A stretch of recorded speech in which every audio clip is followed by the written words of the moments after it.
South ఇండియాలోనే biggest sorry store మన Varahi silks మన విజయవాడ ఎంజీ రోడ్లో డిసెంబర్ 4వ తారీఖున ఘన ప్రారంభం.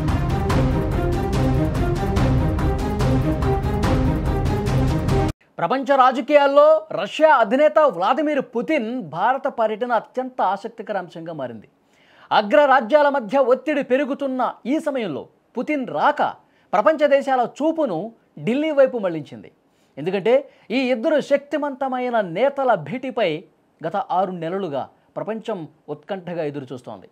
భారత్ రష్యా స్నేహ బంధాన్ని ఏమాత్రం జీర్ణించుకోలేని అమెరికా అధ్యక్షుడు డొనాల్డ్ ట్రంప్ ఎలా స్పందిస్తారనేదే మరింత ఆసక్తికరంగా మారనుంది. రష్యా యుక్రెయిన్ సంక్షోభం కారణంగా రష్యాపై గుర్రుగా ఉన్న ట్రంప్ ఆ దేశం నుంచి చమురు కొనుగోళ్ల విషయంలో భారత్పై ఏకంగా సుంకాల యుద్ధమే ప్రకటించారు. 2 దఫాలుగా 50% అన్యాయంగా పన్నులు విధించారు. కానీ ఏకపక్ష నిర్ణయాలకు తాము తలొగ్గబోమని, జాతి ప్రయోజనాలే ముఖ్యమని భారత్ కుండబద్దలు కొట్టింది. అంతేకాదు పాకిస్తాన్ భారత్ ఉద్రిక్తతలను ఆపానంటూ ట్రంప్ చేస్తున్న ప్రకటనలను కూడా మన దేశం ఖండించింది.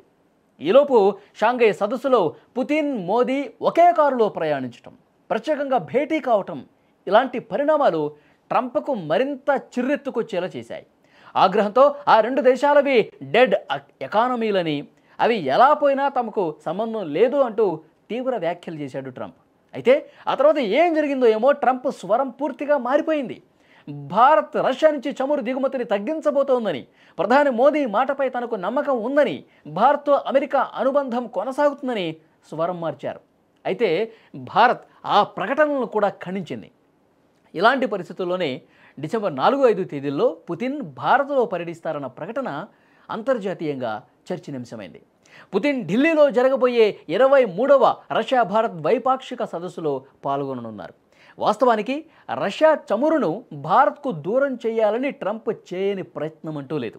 కానీ ఆ పాచికలు ఏవీ పారలేదు సరికదా.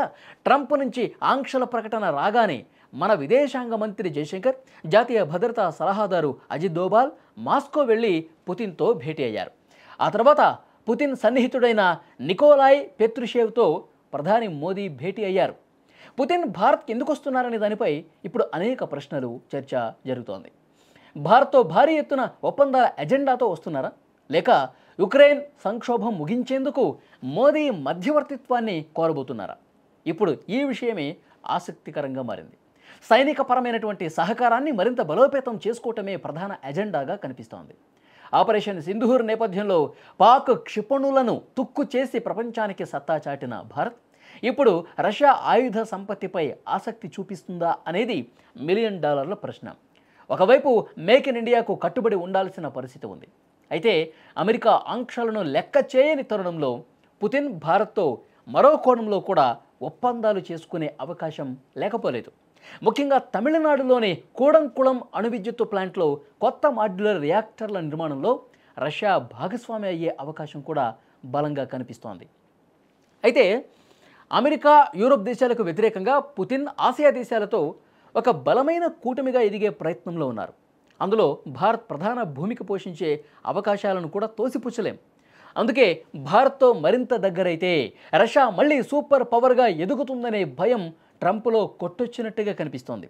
షీ జిన్పింగ్తో భేటీ అయిన తర్వాత పుతిన్ మోదీని కలవటం అమెరికాకు తీవ్ర ఒత్తిడి కలిగించే అంశమే.